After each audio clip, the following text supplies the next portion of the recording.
Bonjour, après le direct d'hier soir, où le Seigneur nous a bénis avec la productivité, nous sommes en train de continuer la parole de Dieu et ce matin, nous sommes en train de lire Job 21, le verset 16, nous allons lire jusqu'au verset 34. Dis avec moi, j'ai ma Bible. Job 21, 16 à 34. Lisons au nom du Seigneur. Quoi donc? Ne sont-ils pas en possession du bonheur? Loin de moi les conseils de méchants. Mais arrive-t-il souvent que leurs lampes s'éteignent, que la misère fonde sur eux, que Dieu leur distribue leur part dans la colère, qu'ils soient comme la paille emportée par le vent, comme la balle enlevée par le tourbillon? Est-ce pour les fils de Dieu? Est-ce pour les fils que Dieu réserve le châtiment du Père? Mais c'est lui que Dieu devrait punir pour qu'il le sente. Celui qui devrait contempler sa propre ruine, c'est lui qui devait boire la colère du Tout-Puissant. Car que lui importe sa maison après lui, quand le nombre de ses mois est achevé? Est-ce à Dieu qu'on donnera de la science, à lui qu'on gouverne les esprits célestes? L'un meurt au sein du bien-être, de la paix et du bonheur, les flancs chargés de graisse et la moelle des os remplis de sève. L'autre meurt, l'amertume dans l'âme, sans avoir joui d'aucun bien. Amen. Et tous deux se couchent dans la poussière, tous deux deviennent la pâture des vers. Je sais bien quelles sont vos pensées, quel jugement inique vous portez sur moi. Vous dites, où est la maison de l'homme puissant? Où est la tente qu'habitaient les impies? Mais quoi? N'avez-vous point interrogé les voyageurs? Et voulez-vous méconnaître ce qu'ils prouvent? Au jour du malheur, le méchant est épargné. Au jour de la colère, il échappe. Qui le reproche en face sa conduite, qui lui répond ce qu'il a fait. Il est porté dans un spic et il voit encore sa tombe. Les mortes de la vallée lui sont légères et tous après lui seront la même voie. Comme une multitude l'a déjà suivi. Pourquoi donc m'offrir des vaines consolations? Ce qui reste de vos pensées n'est que perfidie. Amen.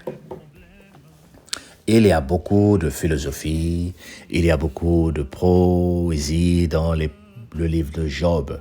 C'est vraiment les livres qu'on qualifie de livres poétiques. Et il y a beaucoup de choses qui se passent, qui se disent juste pour expliquer une chose ou deux choses, le bien et le mal. Juste pour expliquer deux choses, le méchant et le juste. Juste pour expliquer deux choses, la personne bénie et celle qui subit la main de l'Éternel. Et dans tout ce que nous sommes en train de faire, tout ce que nous sommes en train de lire, tout ce que nous sommes en train de vivre, il y a deux choses, la vie et la mort. Nous sommes sous la grâce de Dieu. C'est lui qui édifie, c'est lui qui décide qui doit recevoir quoi et qui va vivre sa main. Mais dans toutes choses, le soleil sort et brille sur tout le monde. Le soleil sort sur les méchants, le soleil sort sur les justes, le soleil sort sur les riches, le soleil sort sur les pauvres. Dieu ne nous traite pas en fonction de ce que nous faisons. Sinon, il n'y aura pas de pluie dans les pays des musulmans. Sinon, il n'y aura pas la grâce de Dieu dans certains pays. Mais Dieu est amour. Et souvent, nous avons cette conception-là que ce que je suis en train de vivre, c'est parce que Dieu. Bien-aimé, avec ce qui se passe actuellement dans le monde, Dieu devait déjà détruire certaines parties du monde où les mœurs sont en train d'être corrompues, où les valeurs naturelles sont en train d'être corrompues, où on nous dit qu'il n'y a pas de différence entre l'homme et la femme, où on nous dit que les enfants ont le droit de choisir ce qu'ils veulent, où on nous dit, moi je me dis souvent, et si tout le monde disait que nous sommes tous pareils, mais nous sommes en train de détruire le monde. Est-ce que tu vois un peu la philosophie que le monde nous amène? On nous dit que nous sommes tous pareils, que s'il n'y a pas de femme, il n'y a pas d'homme, et tu peux te mettre ensemble avec qui que tu veux. Mais nous sommes en train de détruire la progéniture.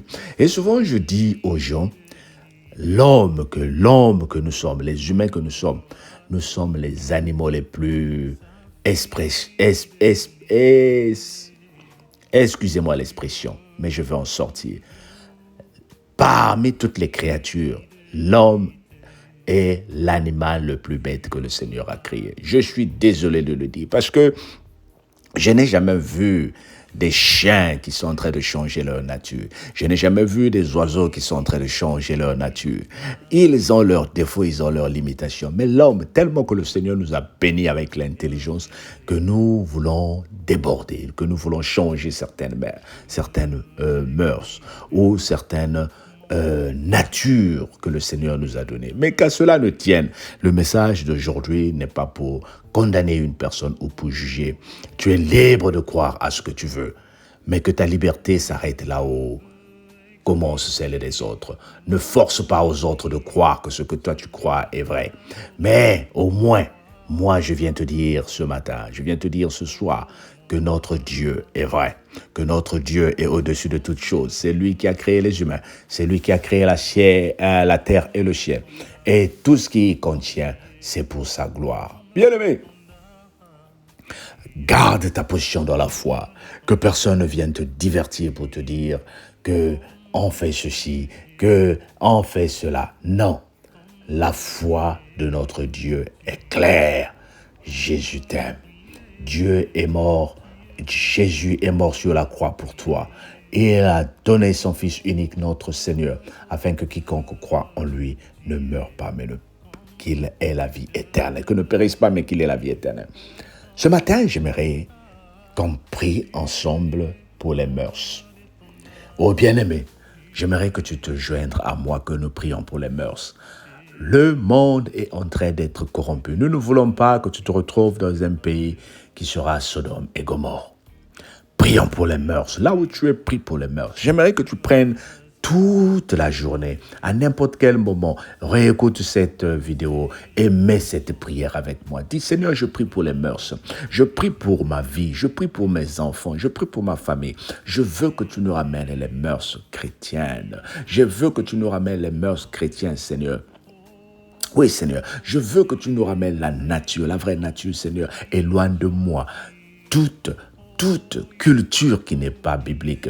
Éloigne de nous toute culture qui est corruptible, qui vient nous séduire. Seigneur, nous avons besoin de prier pour des gens qui sont pauvres, qui ont besoin de la nourriture. Nous avons besoin de prier pour des gens qui n'ont pas d'abri, qui manquent où dormir. Nous avons besoin de se souvenir des Africains qui meurent jour et nuit. Nous avons besoin de se souvenir des peuples qui sont opprimés, qu'on est en train de tuer en Ukraine, qu'on est en train de tuer au Soudan, qu'on est en train de tuer au Tunisie. C'est ça que nous avons besoin, Seigneur, de régler.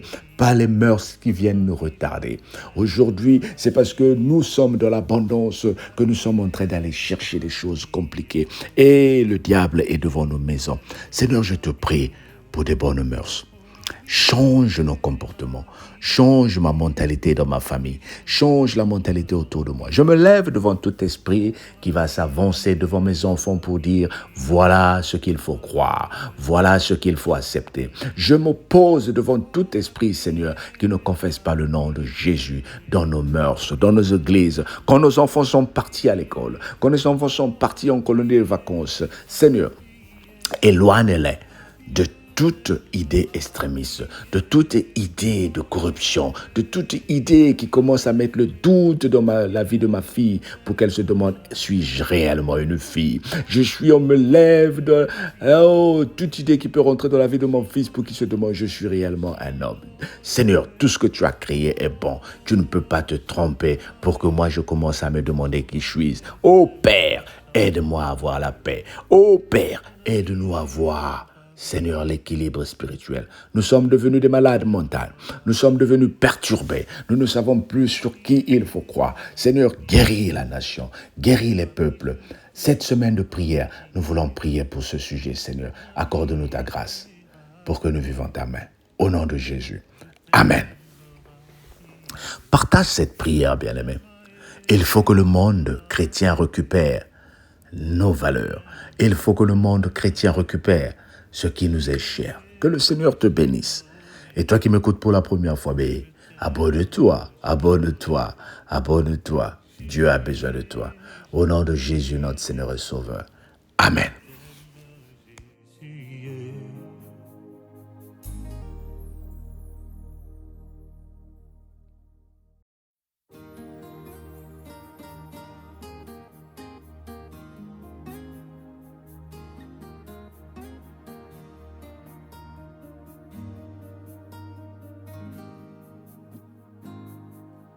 Mon âme bénit le Seigneur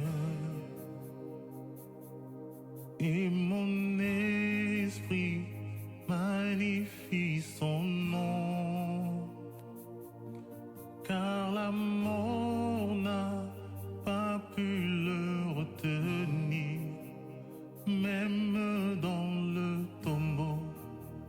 Jésus est Seigneur, même dans le tombeau. Jésus est Seigneur. Mon âme bénit le Seigneur, et mon esprit magnifie son nom, car la mort n'a pas pu le retenir, même dans le tombeau. Jésus est Seigneur, même dans le tombeau. Jésus est Seigneur. Mon âme bénit le Seigneur, et mon esprit magnifie son nom, car la mort n'a pas pu le retenir, même dans le tombeau. Jésus est Seigneur, même dans le tombeau. Jésus est Seigneur, même dans le tombeau. Jésus est Seigneur, même dans le tombeau. Jésus est Seigneur, même dans le tombeau. Jésus est Seigneur, même dans le tombeau. Jésus est Seigneur, même dans mes problèmes. Jésus est Seigneur, même dans mes problèmes. Jésus est Seigneur, même dans les difficultés. Jésus est Seigneur, il est au-dessus de tous nos problèmes. Jésus est Seigneur, il est au-dessus de toutes les maladies. Jésus est Seigneur, il est au-dessus de tous les noms. Jésus est Seigneur. Christ a promis d'être avec moi. Je m'accroche à lui, je m'accroche à lui. Christ a promis d'être avec moi. Sa fidélité durera toujours. Sa fidélité durera toujours. Sa fidélité